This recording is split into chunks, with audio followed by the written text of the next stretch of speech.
Hello friends, this is the assignment of Hospital and Clinical Pharmacy, which is the subject of Diploma in Pharmacy second year, and the topic is brief layout of various services of the Central Sterile Supplies Department CSSD.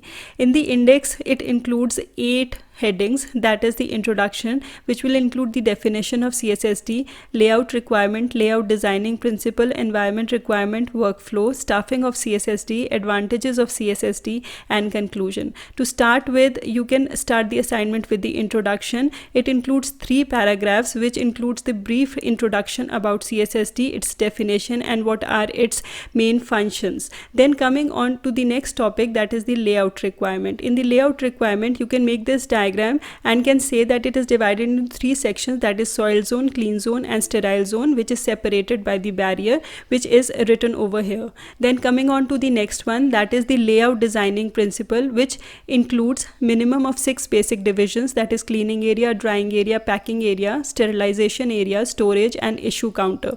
Then you can include the small paragraph explaining all these. Then coming on to the environment requirement, which has been briefly discussed under these points, which you can include in your assignment as well. However, you can cut short these points if you want so. Then the next topic is the layout of CSSD. You can draw this diagram and can write that CSSD layout is designed for the unidirectional flow and includes certain lines under the layout of CSSD. Coming on to the workflow. In the workflow, you can tell the major activities of CSSD, that is the receiving of used items, cleaning, packing, sterilization, storing, distributing to the user department, and you can make the diagram like this showing the workflow of CSSD. Now all these workflow processes can be explained like this. However, you can cut short these points if you want so. So you can include all these points, and you can write the purpose of such layout is to minimize cross flow of non-sterile items with the sterile items.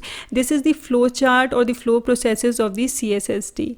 Now the next topic is the staffing of CSSD, and you can tell how the staffing is planned, and you can also tell that how the staff is being manned, that it includes supervisor, technicians, assistants, clerk or storekeeper, and housekeeping staff.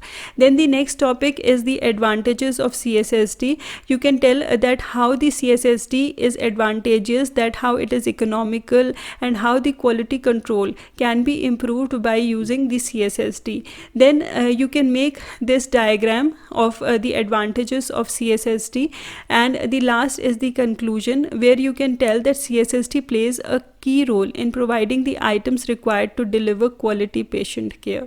So that was it friends. In this video I have briefly told you about the assignment. However, if any topic is not clear to you, you can ask in the comment section. The PDF of this particular assignment will be very soon available to you. The link will be given in the description box. So if you like the video friends, please do hit the like button, share it with your friends, and also do subscribe the channel if you have not yet subscribed it. Thanks for watching.